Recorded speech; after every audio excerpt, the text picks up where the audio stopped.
Planex Turismo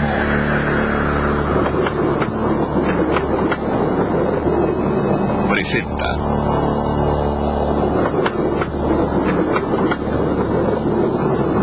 El tren del fin del mundo, la leyenda que no se dejó morir.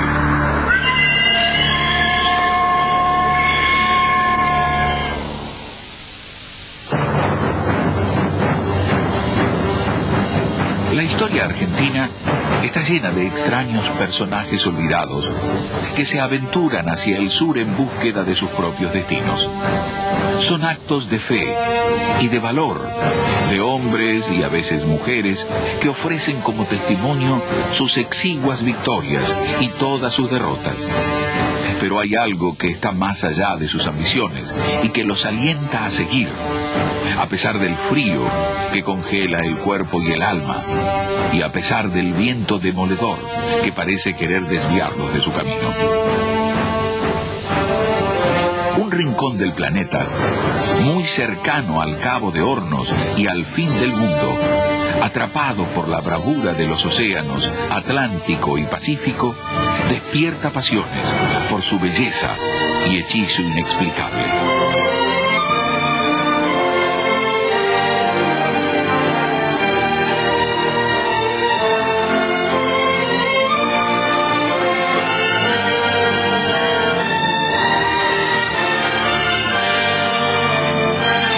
Tierra del Fuego, la isla ardiente de misterios y leyendas en el extremo austral de la Patagonia argentina. Rodeada de naufragios y bajo un clima que no otorga tregua, parecía esperar, como un castigo a quien se animara a pisarla. Allá, donde el sol parece tímido para quebrar la noche casi eterna. En 1882 se produce la Expedición Austral Argentina. Su estandarte es la corbeta Cabo de Hornos, al mando de Luis Piedrabuena. Su objetivo, explorar el desconocido sur y consolidar la soberanía del joven país en aquellas regiones. Al jefe científico de la expedición, teniente de la Marina italiana Santiago Bove, se le atribuye haber señalado, por primera vez, la posibilidad de asentar una prisión en Tierra del Fuego. Un año más tarde, en 1883, el presidente Julio Argentino Roca recoge esa sugerencia en un proyecto de ley que presenta en el Congreso de la Nación y en el cual propicia una colonia penal al sur de la República. En su mensaje a los legisladores, alude a los buenos resultados obtenidos con iniciativas similares por Francia, en Nueva Caledonia y Argelia, y por Inglaterra, en Australia. La ley no se había sancionado cuando en 1884 llegan los primeros presos civiles a Ushuaia. Son elegidos por sus aptitudes físicas y por sus habilidades manuales para la instalación de una estación de la prefectura en Tierra del Fuego y en Isla de los Estados, y para la construcción de un faro. Al frente de la misión está el coronel de Marina Augusto Lacerre, quien el 12 de octubre de ese mismo año funda Ushuaia.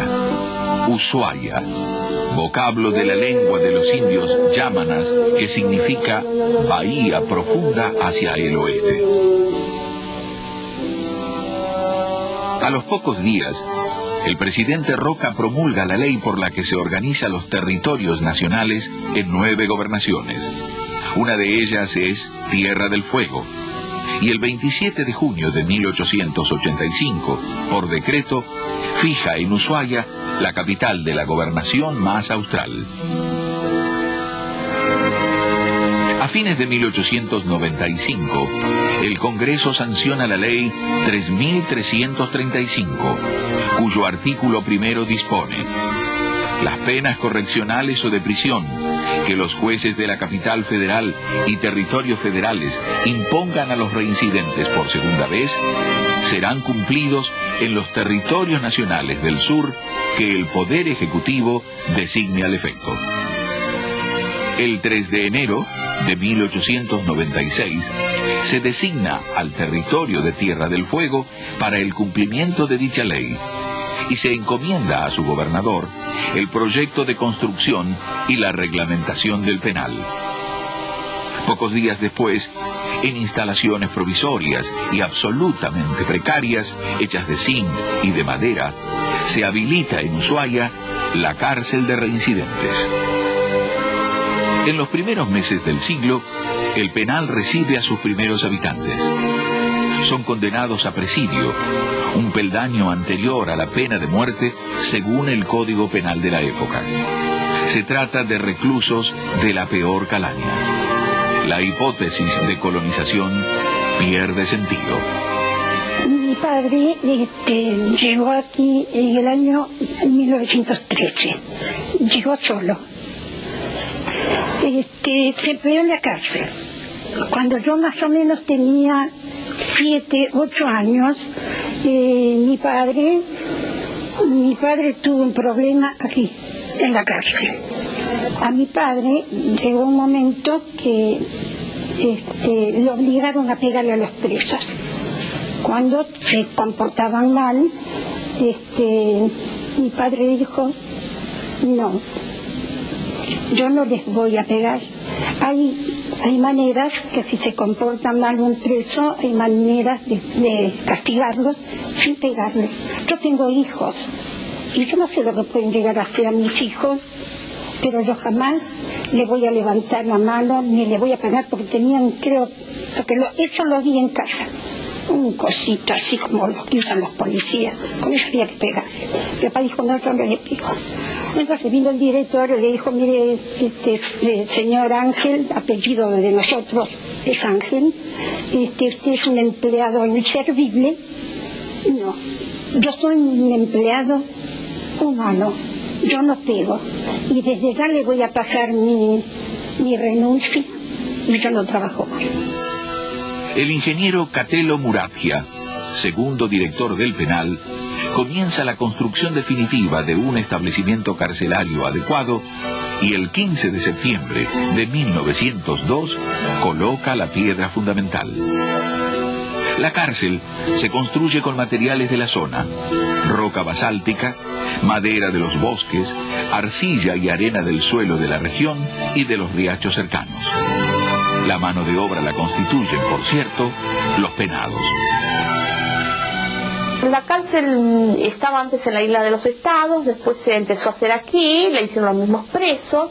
Hay paredes que tenían 40 y 50 centímetros, la hacían ellos con piedra, que la trabajaban con pala y pico. No había herramientas, no habían ladrillos, ellos trabajaban, elaboraban todo. Para trasladar los materiales se monta el silocarril, es decir, un tren que circula sobre rieles de madera. Su trocha tiene menos de 1 metro de ancho y su tracción la forman fuertes bueyes que arrastran los vagones playos por sus humildes vías. Años después, el ingeniero Muratia le hace saber al ministro de Justicia la necesidad que tiene de varios kilómetros de vía de Covil. Sus notas dicen, no pudiéndose adoptar silocarril, que hecho emplear en el transporte de las piedras, por cuanto la explotación de los bosques fueguinos obliga al frecuente cambio de instalación de vía. Si bien es poco costoso, demanda mucho tiempo y mucho trabajo. A finales de 1909 y principios de 1910 se registran los primeros movimientos ferroviarios. Las vías de Covil, con trocha de 60 centímetros, comienzan a prestar su servicio e inicia su trabajo el tren de los presos, tal como se lo conoció en la voz popular. El trencito une el presidio con el campamento de Tala de Bosques. Para ello, cruza la ciudad por la costanera. En los primeros 20 años del penal, que yo no los viví, que me contaba mi padre, el abastecimiento de la leña como combustible lo hacían de las inmediaciones, porque todavía se alcanza a ver por aquí, digamos, cerca de las proximidades hacia el norte, se alcanzan a ver algunos vestigios de vías antiguas de madera que aprovechando las pendientes las bajaban con carga, con leña, ¿no? Cuando eso se fue agotando todas las mediaciones, porque supongo que la demanda de combustible era grande, porque también se usaba para la usina, para generar corriente, digamos, con vapor, motor a vapor, entonces se instaló el que yo ya conocí y que recuerdo, era un trencito que iba por la avenida Maipú. Iba por la avenida Maipú y fue penetrando, digamos, hacia el oeste, por el Monte Susana, hasta más o menos alcanzar 14 kilómetros de extensión. Y por las inmediaciones de la vía, digamos, iban haciendo ramales, se iban extrayendo el bosque, que todavía el día de hoy se pueden ver esas peladuras o esos manchones de monte que faltan, y todo el cañadón del río Pipo, toda esa zona, la iba explotando la carne, ¿no? El nuevo tren se convierte en una herramienta fundamental para terminar la construcción, y también en un aliado que asegura la leña para la cocina y para la calefacción del presidio durante todo el año.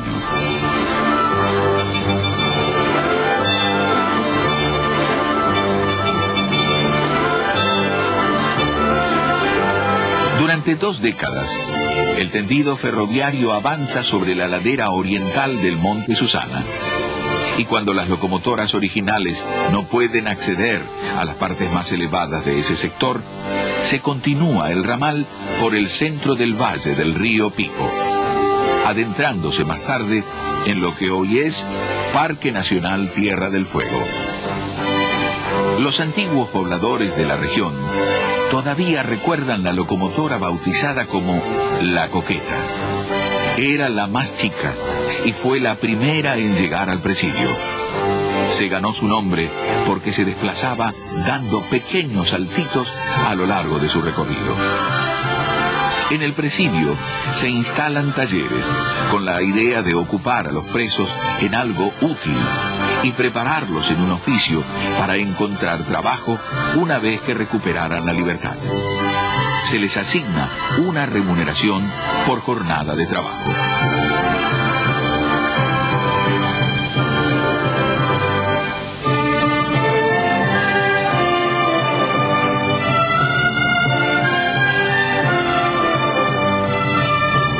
Nace el aserradero, la carpintería, la ebanistería, herrería, panadería, taller de fotografía, imprenta, sastrería, zapatería, y todo se ponen a disposición del pueblo, como también el servicio médico y la farmacia con que cuenta la cárcel. Los habitantes de Ushuaia también se benefician con la extensión de servicios como el de electricidad y el de agua corriente, así como por la construcción de calles, caminos, plazas y puentes realizados por los mismos presos.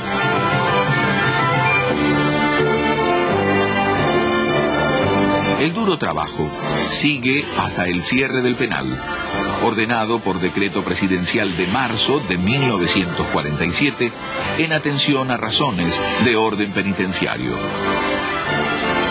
Sí, fue un golpe, yo diría un golpe, fue una transición media traumática, porque muchas familias que ya tenían muchos años de trabajo no querían perder esa relación de dependencia con la institución y fueron trasladados a otros lados.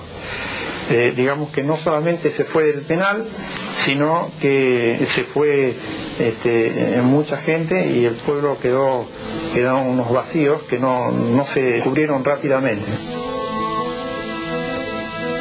El predio del presidio pasa a la Armada Argentina y se transforma en asiento de la base naval. Los marinos reemplazan a los presos. Y 2 años más tarde, en 1949, se produce el terremoto más violento del siglo en la isla. Gran parte del tendido ferroviario queda bloqueado y el tren parece haber llegado al fin de sus días. ¿Qué sienten ahora al estar conversando después de tantos años en esto, que fue un lugar de trabajo de mucho tiempo?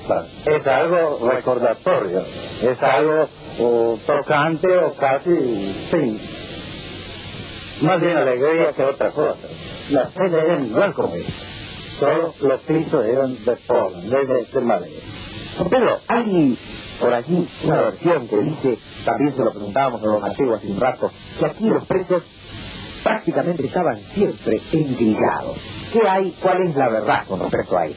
Eso nunca lo he visto yo. Lo que vi, algunas remesas por el año 1930, 31, que han venido remesas engrilladas de Buenos Aires. Pero al llegar acá, se les sacaba de ellos, y si bien uno de ellos o más se portaba mal, se le aplicaba castigos disciplinarios. No tenían ningún tipo de calefacción en esa celda. Sí, en la celda no, pero aquí, ahora, en este momento, esto estaba de punta a punta cálido, porque había unos alrededor, o sea, estufa más bien, pero grandes, que ardían bien hoy. Pura tuvo mucho. Este mismo pabellón se jugaron año 1932, 4 tipos. Aprovecharon el momento que se llamaba recreo. Después de la cena se les daba recreo hasta las 7:30. Y ese tiempo se lo aprovecharon y rompieron una reja de una celda de esas. De una de esas celdas que aquí nos rodean. Y ellos de los otros castigos se metieron 4 en esas celdas y como las rejas ya estaban rotas, se salieron afuera del pabellón. Y más adelante, con la cantera que la llamábamos, estaba cerco abierto. Ellos ya sabían por dónde van a huir. Sin embargo, también esto lo recogimos aquí, en conversaciones con vecinos. Era bastante común que lograran fugarse del penal, pero que no lo volvieran porque en definitiva no podían abandonar la isla. Sí, señor. De la fuga que yo conocí, desde 28 hasta 47, que se retiró de la cárcel, hubo más de 20, 30 fugas. Pero lo que puedo recordar, solo un viejito, era de una nacionalidad española, francés, se fugó en el monte.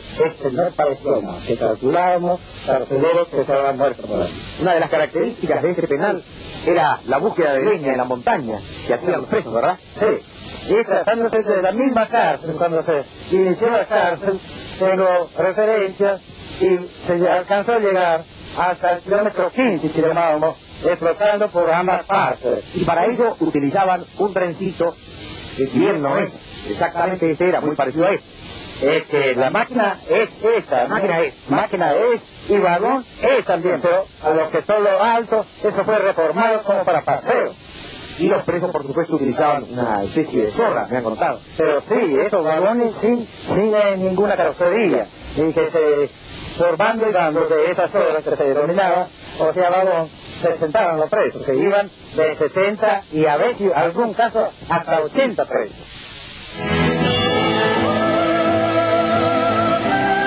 Sin embargo, el gobierno hace el esfuerzo de ponerlo de nuevo en servicio.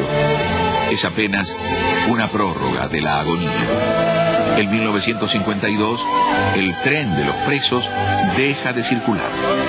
Se acalla su ruido de vapor y con él se disuelve el último vestigio de las rudas voces de aquellos presos que hicieron patria, de aquellos presos que buscaron redimirse consigo mismo ante la tremenda soledad austral, de aquellos presos cuyo espíritu conmovido nos dejó algún canto anónimo y poético. Cuando de mirar hacia el ocaso con mi triste mirar de pordiosero, me resigno a morir como viajero que se rinde al dolor de su fracaso. La sombra que vendrá desde el ocaso me encontrará sentado en el sendero. Si no puedo llegar, si nada espero, ¿para qué voy a dar un solo paso? Que se pudra mi cruz entre la escoria donde cayó la fe de mi destino y se cubrió de lodo mi memoria. No merezco otro fin, cruel peregrino, atravesé la noche de mi historia, dejando sangre humana en el camino.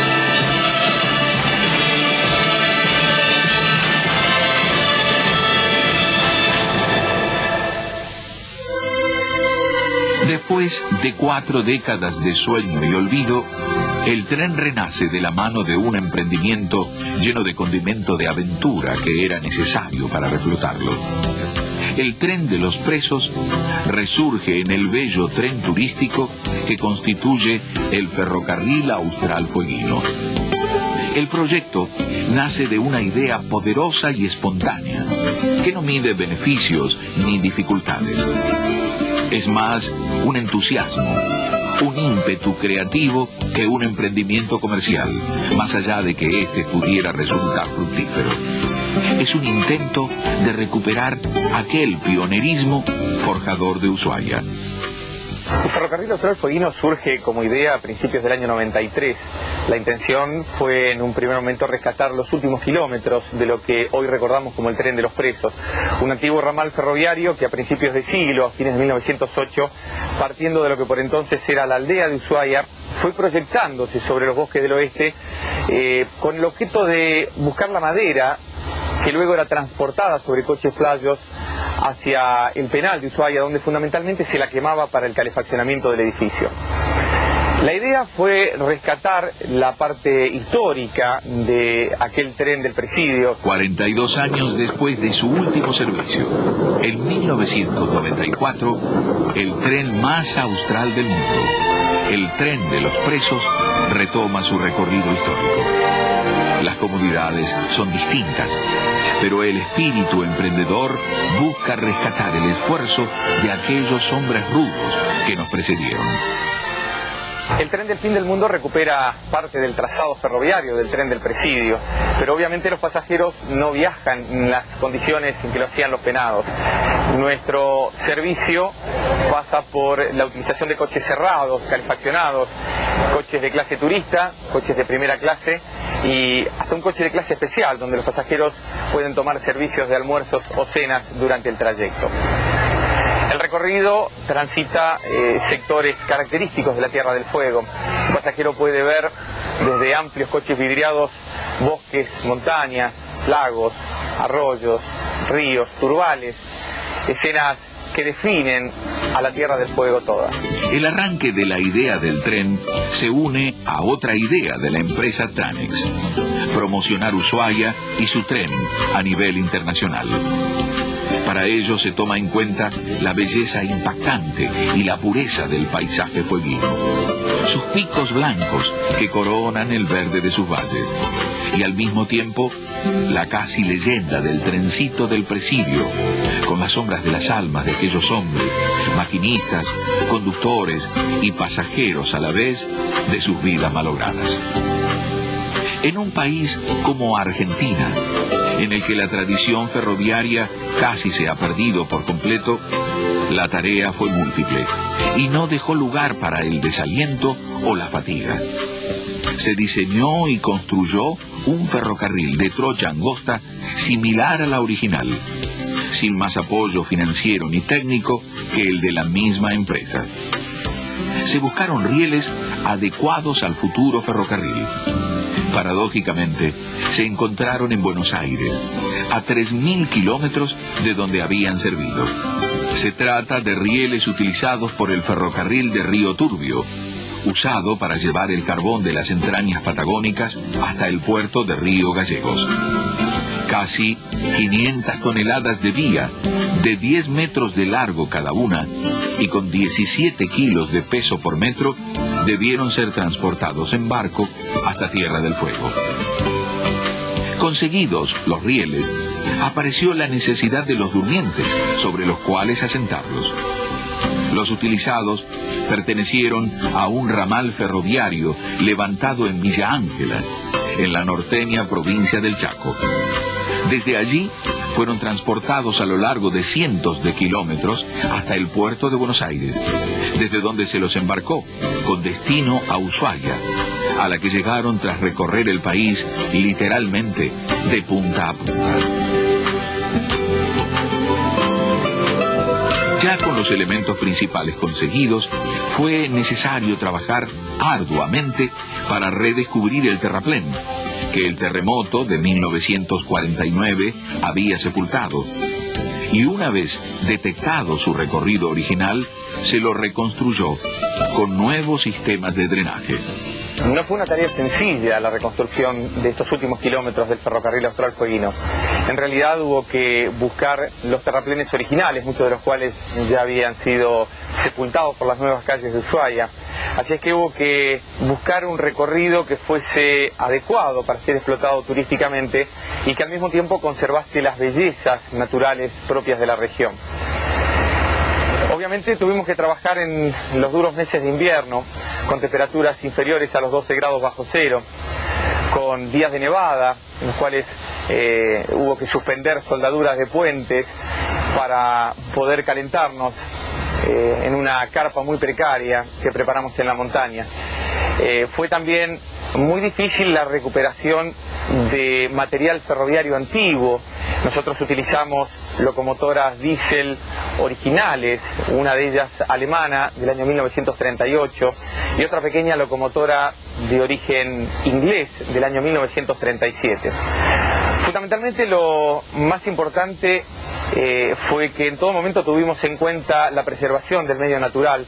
Trabajamos siempre respetando a la naturaleza, pues nosotros íbamos a traer pasajeros a un lugar ya dañado años atrás por el trabajo intenso de los penados.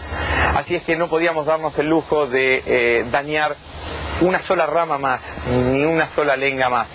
Así que fuimos trabajando a punta de rieles, es decir, transportando el material desde el obrador de la estación hacia el final de la línea. Obviamente esta tarea fue mucho más lenta y costosa a medida que nos alejábamos de la estación, pero nos permitió recuperar en un breve lapso de tiempo el terreno afectado por la obra.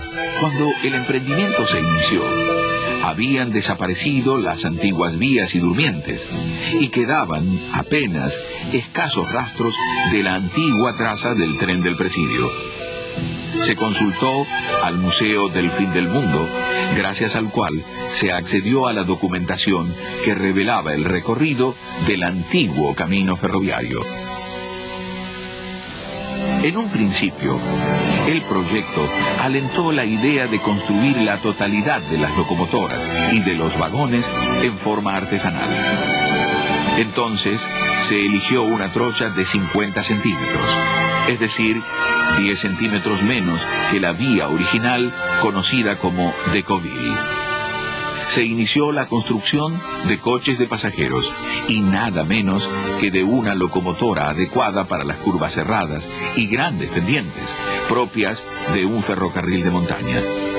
Es decir, que debía buscarse una máquina con la potencia suficiente para arrastrar trenes pesados. Se decidió que fuera una máquina del llamado Beyer-Garratt.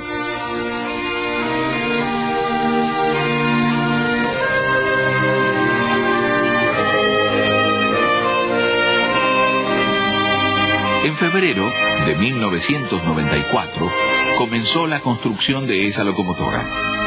En base a los planos originales de la primitiva máquina de vapor de ese tipo, aunque incorporándole algunas modificaciones, entre las cuales está el uso de otro combustible. Se sustituyó el carbón por gasoil, eliminándose de ese modo la salida de chispas por la chimenea, que representaba sin duda un riesgo para los bosques cercanos.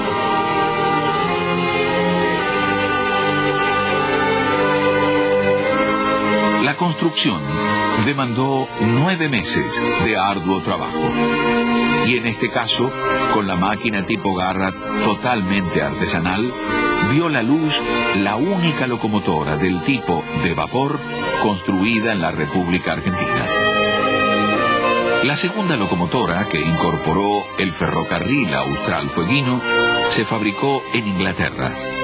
Más liviana y menos potente que la primera, su diseño surge del popular modelo de 1890, Linton and Barnstaple, que circuló en el ferrocarril del sur de Inglaterra durante décadas. Al igual que en su hermana criolla, el gasoil suplantó al carbón por las razones de seguridad ambiental ya explicadas. Y bueno, la máquina es como tradicional, máquina tradicional.